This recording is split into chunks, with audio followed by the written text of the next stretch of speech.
Three friends, one dorm room, the night before finals. Highlighters dying, coffee going cold, notes spread across the floor like a crime scene. Me, Maya, and Derek all cramming the exact same material, the exact same way we always had. Read it.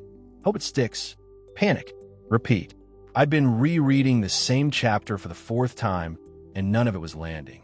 Maya had color-coded index cards stacked in 3 different piles, and she still looked exhausted because she'd made the cards the night before the exam instead of weeks earlier. Derek had given up on notes entirely and was just rereading old practice tests, hoping the answers would somehow reappear in his memory through pure repetition. None of us were stupid. We were just using methods that felt productive without actually being productive, which might be worse because it meant we never even questioned them. So the 3 of us made a deal that night. After finals, whoever found something that actually worked had to teach the other 2, no excuses. Turns out, between the 3 of us, we found 5 things that actually held up. Method 1. Active recall. Most people study by rereading their notes, which feels like learning because the words look familiar.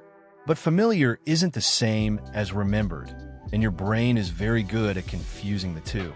Active recall flips the whole process around. You close the book first, force yourself to answer the question from memory, and only then check if you were right. The struggle of actually trying to pull the answer out of your own head is the exact thing that builds the memory, not the reading itself. I started closing my notebook and quizzing myself out loud before every review. And within a week, I could tell you precisely which topics I actually knew versus which ones I'd only ever recognized. Maya found a second one. Spaced repetition. Cramming everything into one single night crams it into forgetting just as fast, usually within a day or 2. Your brain holds onto information for much longer when you review it in gaps instead.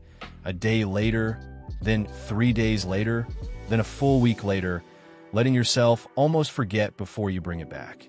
Maya rebuilt her index card system from scratch. Anything she got wrong went back into rotation after 1 day. Anything she got right waited a full week before showing up again.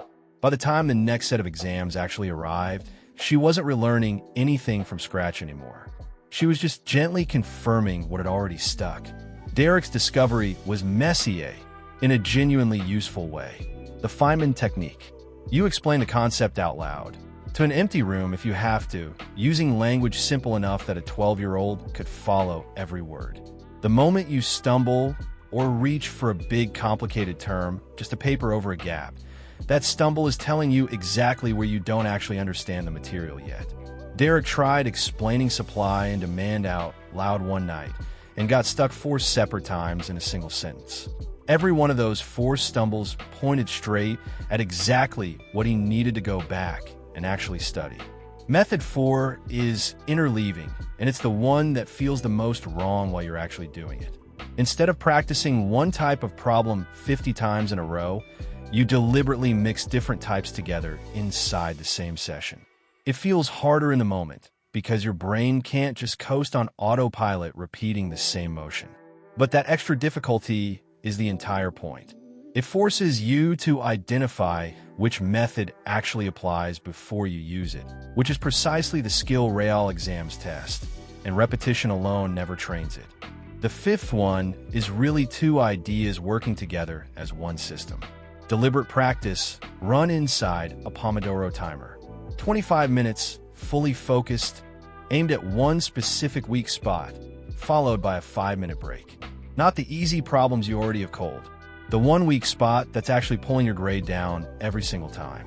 Maya and Derek both started running their weakest topics through 25-minute focus blocks instead of vague, unfocused all-night sessions, and neither of them pulled a single all-nighter again for the rest of that semester. None of these 5 methods took extra hours out of our week. If anything, all 3 of us ended up studying less than before, not more.